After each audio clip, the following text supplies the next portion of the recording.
No vídeo de hoje, nós vamos analisar o Evangelho de Mateus em dois aspectos. Quando o evangelista destaca a majestade de Jesus e evidencia o título de Jesus como o Filho do Deus vivo.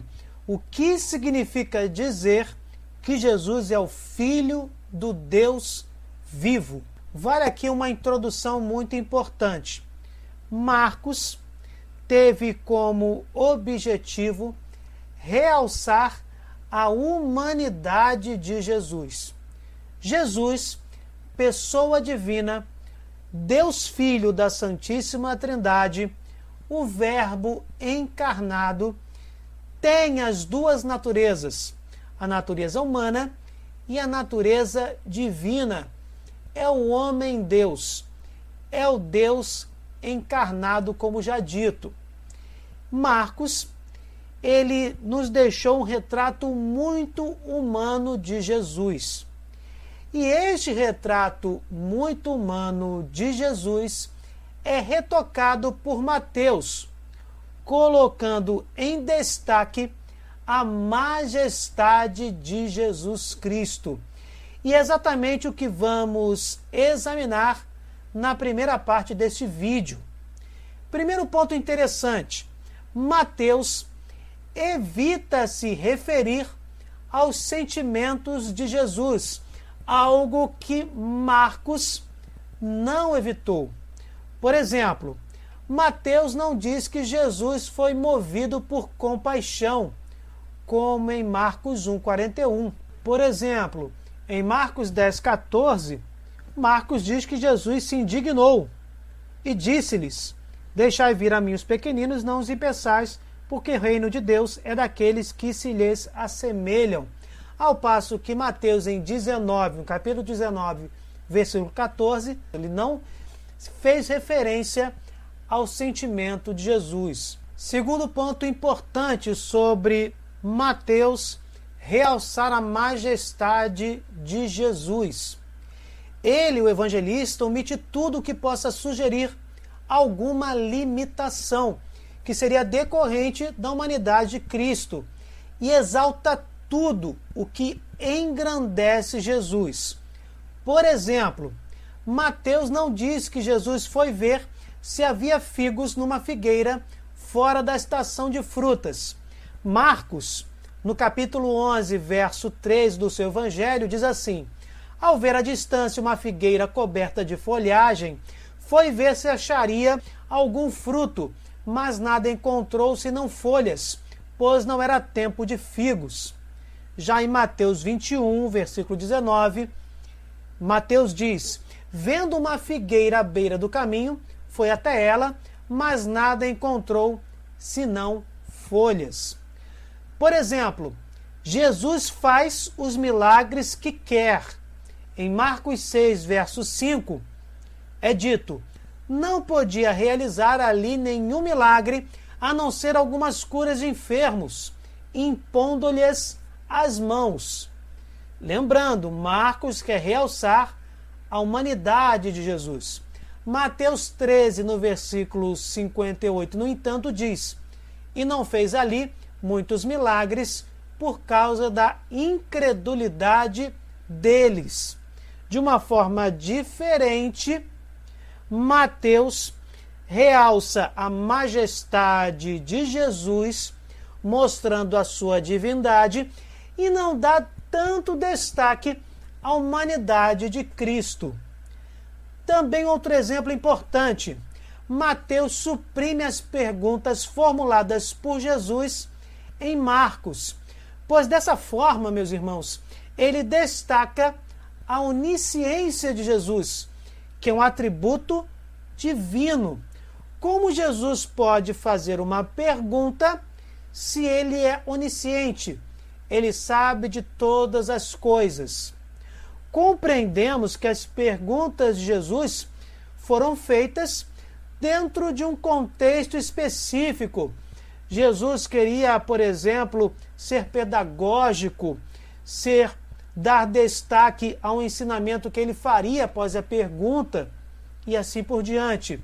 As circunstâncias vão mostrar por que Jesus fez estas perguntas. Mas realmente, Jesus sendo Deus, ele é onisciente.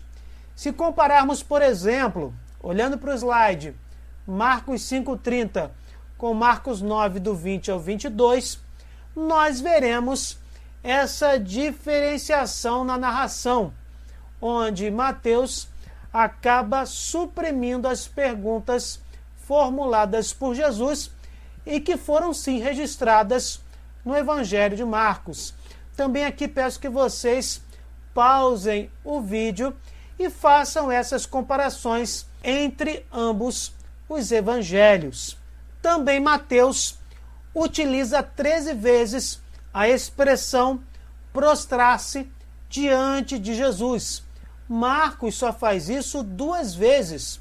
Lucas apenas 3 vezes.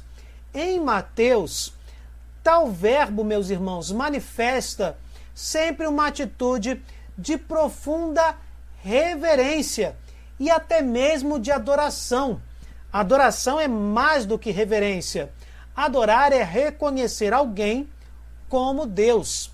Mateus, quando destaca em algumas dessas 13 vezes esta expressão prostrar-se diante de Jesus, dentro do contexto, está querendo dizer que Jesus é Deus, que devemos nos prostrar diante dele, reconhecer em Jesus a divindade. Também a majestade de Jesus parece indicada no emprego do verbo aproximar-se.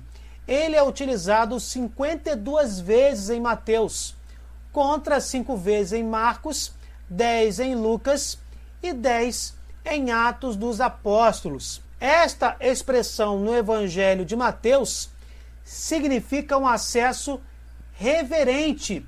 Quem vai pedir um milagre a Jesus se aproxima.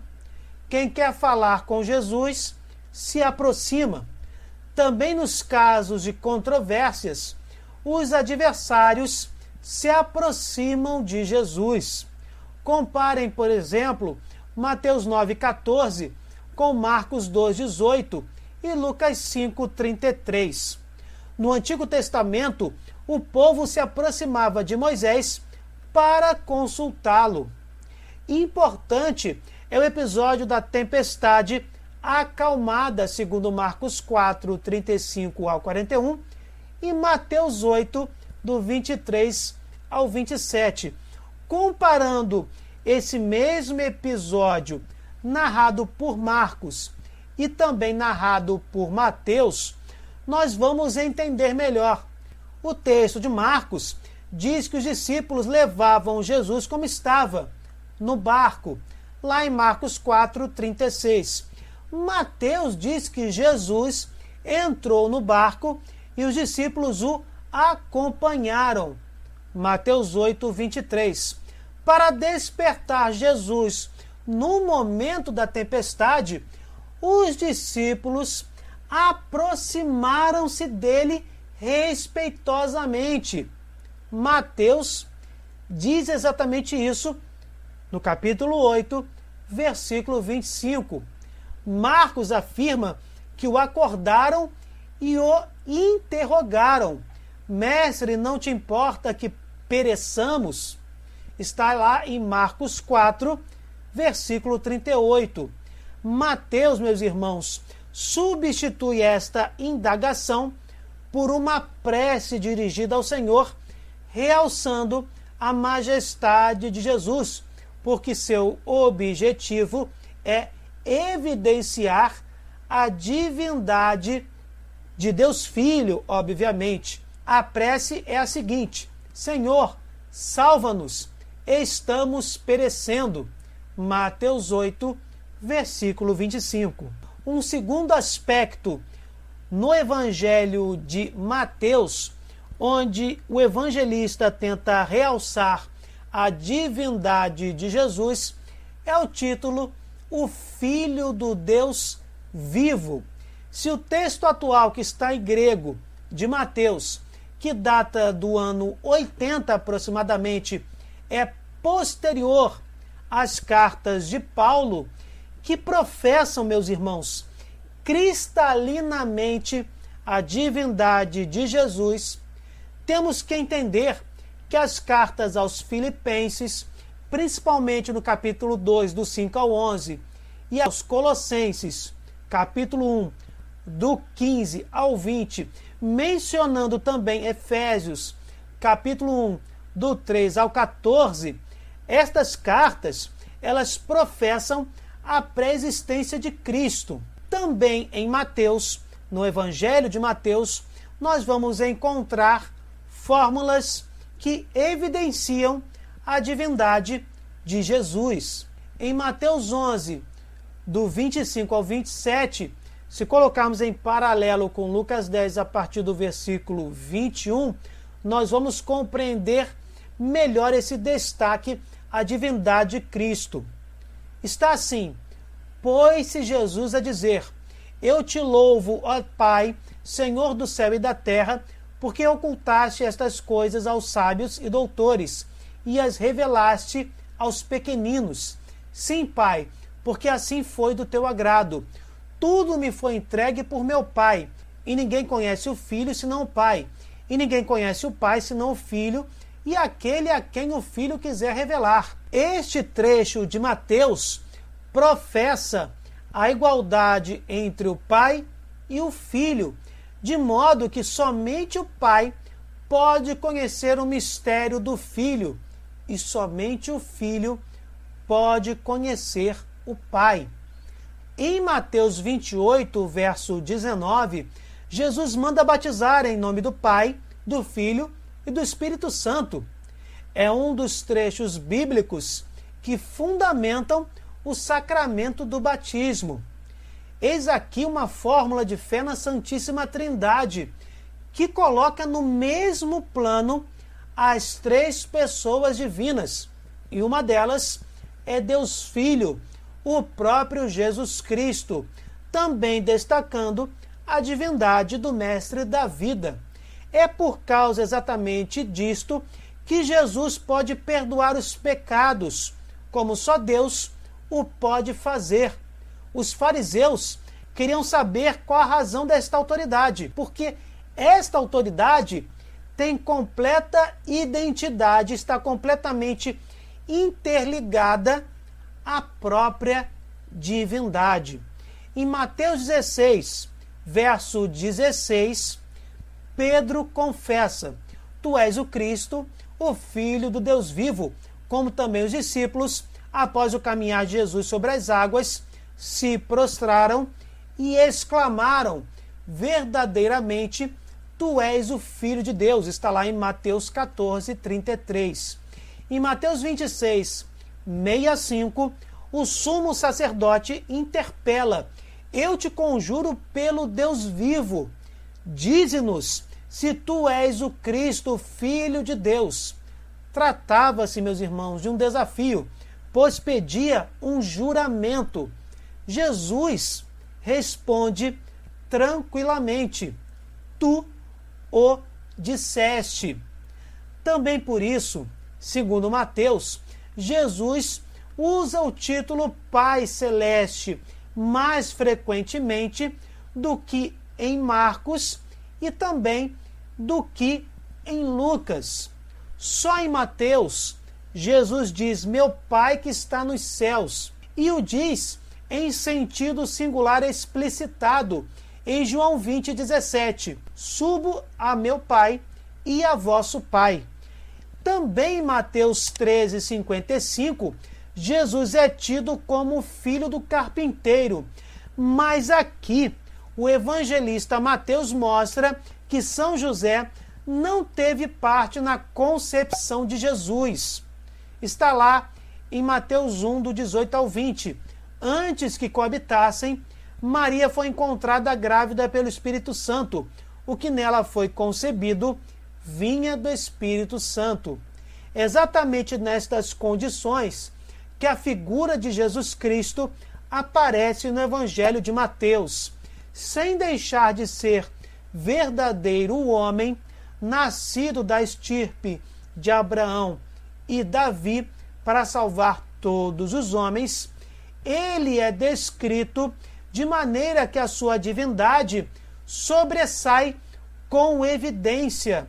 Se comparamos o texto de Mateus com o texto de Marcos, o de Marcos, é mais rude e arcaico. O texto de Mateus, sendo posterior ao de Marcos, ele vai retratar a fé desenvolvida pelos primeiros cristãos, que ao longo do tempo começaram a compreender melhor quem era o mestre de suas vidas.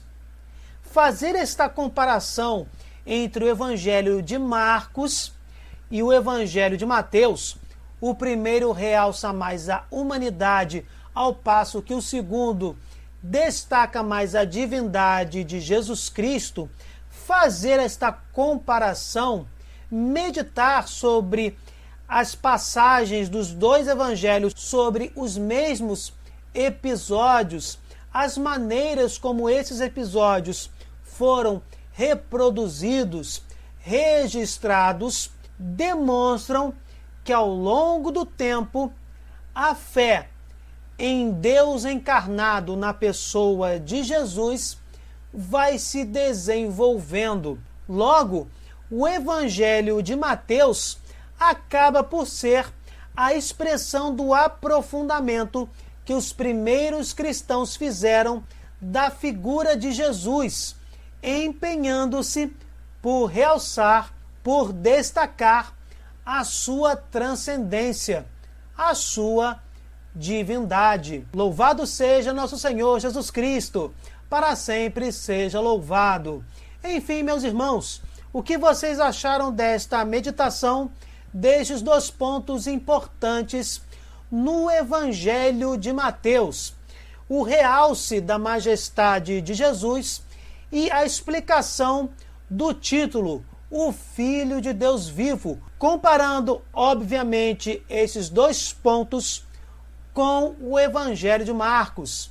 Deixem nos comentários a opinião de vocês. Se vocês gostaram, deixem o seu like e compartilhem. Cliquem no sininho, se inscrevam no canal.